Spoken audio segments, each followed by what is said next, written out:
Hi friends, आप अपने screen पर देख रहे हैं डॉक्टर सुबोध चंद्र सिंह को GSMP clinic and news channel के अंतर्गत लेप्रोसी यानी जिसे आप सुनबहरी, कुष्ठ रोग, हैंसन डिजीज, कोढ़ आदि के नामों से जाना जाता है। यदि आपको यह बीमारी हो गया है तो आपको सतर्क कराया जा रहा है, जागरूकता फैलाया जा रहा है ताकि आपको बीमारी ये धीरे धीरे आगे बढ़कर कहीं आपको अपाहिज न कर दे, विकलांग न कर दे, दिव्यांग न कर दे। कुष्ठ रोग बहुत ज़्यादा आगे बढ़ जाएगा तो आपके हाथ पांव की उंगली को टेढ़ा कर देता है, हाथ पांव की उंगलियां झड़ सकती हैं और इसकी पहचान करना बिल्कुल आसान है। आप खूब पढ़े लिखे हों या अनपढ़ हों, हमारा वीडियो देखने के बाद आपको बिल्कुल समझ में आ जाएगा कि कुष्ठ रोग को कैसे ठीक किया जाना चाहिए। ये धीरे धीरे फूड पॉइजन की तरह आता है, आपको मालूम भी नहीं चलता है।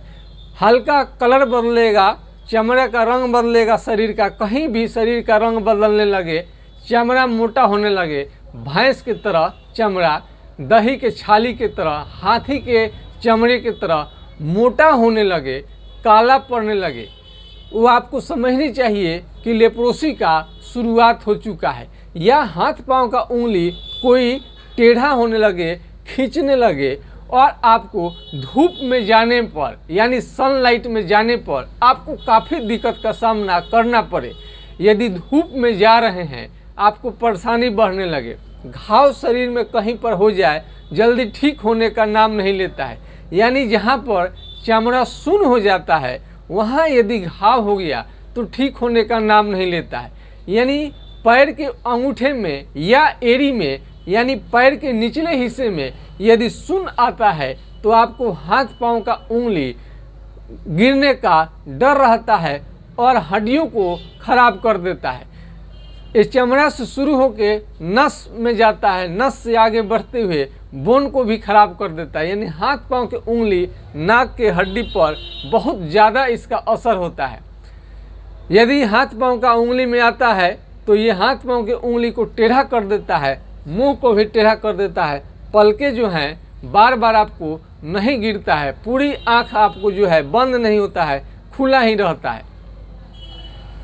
इस वीडियो बनाने का मकसद है कि बीमारी बहुत ज़्यादा आपको बढ़कर कहीं नुकसान न कर दे। ये बीमारी साधारण तौर पर आता है, ये कुछ ज़्यादा आपको कुछ नहीं नुकसान करता है। इसमें सस्ती दवा, झाड़ फूंक, कम अनुभवी डॉक्टर, कई लोग समझते हैं कहीं पर भी जाकर दिखा लेंगे, होम्योपैथिक दवा ले लेंगे या कोई दवा ले लेंगे तो आसानी से ठीक हो जाएगा। ऐसा गलती कभी मत कीजिए। यदि आपको कुष्ठ रोग पर विस्तृत जानकारी चाहिए, पूरा डिटेल्स चाहिए तो हमारा व्हाट्सएप नंबर है 9801757533 यानी 980 1757 533। कुष्ठ रोग की वजह से आपका दिमाग जो है स्मरण शक्ति, मेमोरी धीरे धीरे बहुत कम हो जाता है।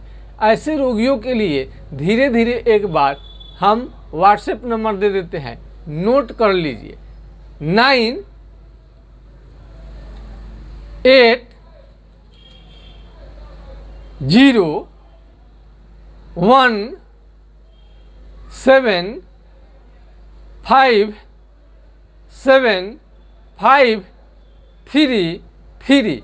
नाखून खराब होने लगे, आपको नाखून खराब होने लगे, बहुत ज़्यादा नाखून खराब होने लगे, काला पड़ने लगे, मोटा होने लगे, पैर से स्वतः चप्पल निकल जाए, पैर से स्वतः चप्पल निकल जाए और ये चमड़ा मोटा होने लगे, रंग बदलने लगे और जहाँ पर आपको लेप्रोसी होता है वहाँ का केश झड़ जाता है और वहाँ पर पसीने निकलना बंद हो जाता है और भारी थकावट, भारी कमजोरी, झुनझुनी, सुई चुभने जैसा आपको इसमें लगने लगता है। और इसमें बहुत लोग कंजूसी की वजह से सस्ता 10, 15, 20 रुपया का साबुन का इस्तेमाल करने लगते हैं जो कि कुष्ठ रोग को बढ़ा सकता है और कई चर्म रोग को भी बढ़ा सकता है। कुष्ठ रोगी को हमेशा हेल्दी खाना, जो शरीर को ताकत दे, वजन बढ़ाए, थोड़ा वेट भी लाए शरीर में, और विटामिन सी युक्त खट्टा फल जो होता है, संतरा, आंवला, ऐसे कोई भी फल खाएंगे तो फ़ायदा करेगा। लेकिन लेप्रोसी के मरीज संतरा का सेवन, आंवला के सेवन यानी कोई भी फल जरूर खाएं।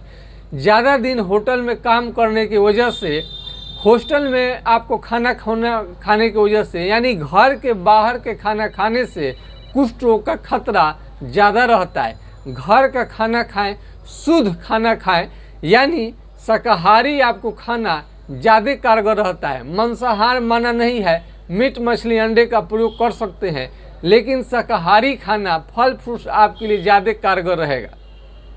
यदि मुंह में निनाव हो गया है और बार बार आपको मुंह पकता है, ऐसे मरीजों को मीट मछली अंडे का प्रयोग नहीं करनी चाहिए। लेकिन जो लोग ठीक ठाक हैं उस सभी तरह के खाना का उपयोग कर सकते हैं जो कि आपको स्ट्रांग बनाए, जो शरीर को स्ट्रांग बनाए, मजबूती करे, वो खाना खानी चाहिए। कई लोग पूछते हैं कि सर ये होता क्यों है, यानी कुपोषण, यानी खाना में सब विटामिन युक्त आपको नहीं लेते हैं खाना, इसलिए आपको ये बीमारी हो जाता है। यदि आप कोई व्यक्ति स्मार्ट क्यों नहीं लगता है, आप सोच समझते हैं बाल उसका सही से नहीं काटा हो, नहा स्नान नहीं किया हो, कपड़े ढंग का जो पहनना चाहिए साफ सुथरा है वो नहीं, आपको नहीं, अगर साफ सुथरा आदमी कपड़ा पहना है तो स्मार्ट नहीं लगेगा। ठीक उसी तरह से एक व्यक्ति को लेप्रोसी कुष्ठ रोग तभी होगा जो सभी तरह का वो खाना में हर चीज़ लेना चाहिए। आप केवल स्नान कर लिए तो आप स्मार्ट नहीं दिखेंगे, उसके लिए बाल कटे होना चाहिए, साफ़ सुथरी कपड़े होने चाहिए, ये सब चीज़ आपको होता है। ठीक उसी तरह से खाना में केवल भात, रोटी, चावल ये खाने से आपका काम नहीं चलेगा। दूध, दही, दाल, हरा सब्जी, ड्राई फ्रूट्स, काजू, किशमिश, खजूर, यानी आप जितने शरीर को स्ट्रॉन्ग करेंगे, लेप्रोसी का, कुष्ठ रोग का बीमारी उतने जल्दी भागेगा। ये आपके यौन क्षमता को प्रभावित करता है, यानी आपको यौन क्षमता धीरे धीरे घटते घटते 0 तक जा सकता है। यदि आप इसको समय पर ठीक नहीं कर पाते हैं तो विभिन्न तरह का ये बीमारी आपको ये और भी कर सकता है, यानी हड्डी को गलाने में सक्षम है। हड्डी, ये नाखून काला काला होने लगे, पैर से चप्पल निकल जाए, ज़्यादा थकावट हो, धूप में आप न निकल पाए, ये सारा लक्षण कुष्ठ रोग का है। चमड़ा ऐसे फटता है जैसे ज़मीन पर बहुत दिन का बारिश नहीं हुआ है, उस ढंग से फटने लगे तो आपको लगता है कि ये कुष्ठ रोग है। ये कुष्ठ रोग है। इसको आपको दूसरा बीमारी आपको नहीं समझनी चाहिए। जांच में स्किन स्मीयर टेस्ट होता है। कई प्रकार के जांच कराने पर शुरू के दौर में आपको जांच में नहीं भी निकल सकता है। लक्षण देखकर ही आपको कुष्ठ रोग का ज्ञान करना पड़ता है। हर चीज़ का जांच, शुरुआती जांच में कुछ भी नहीं आता है। छोटे मोटे चोर को पकड़ा नहीं जा सकता है, जबकि बहुत बड़का का जब तक वो घटना का अंजाम ना दे दे। ठीक उसी तरह से लेप्रोसी कुष्ठ रोग का शुरुआती दौर में आप जांच कराएंगे तो कुछ भी आपको नहीं आता है, इसलिए इसका मतलब ये नहीं समझे कि आपको कुछ भी नहीं है। यदि धब्बे आ गए हैं और चमड़ा सुन्न है, जांच में आपको निगेटिव आता है लेप्रोसी, फिर भी आपको कुष्ठ रोग है, ये आप मान के चलिए। तो आपको ये कुष्ठ रोगी को ये समझनी चाहिए कि इसमें क्या क्या ज़रूरी चीज़ ज़रूर आप जानें। आज के खास वीडियो में बस इतना ही। जय हिंद, जय भारत।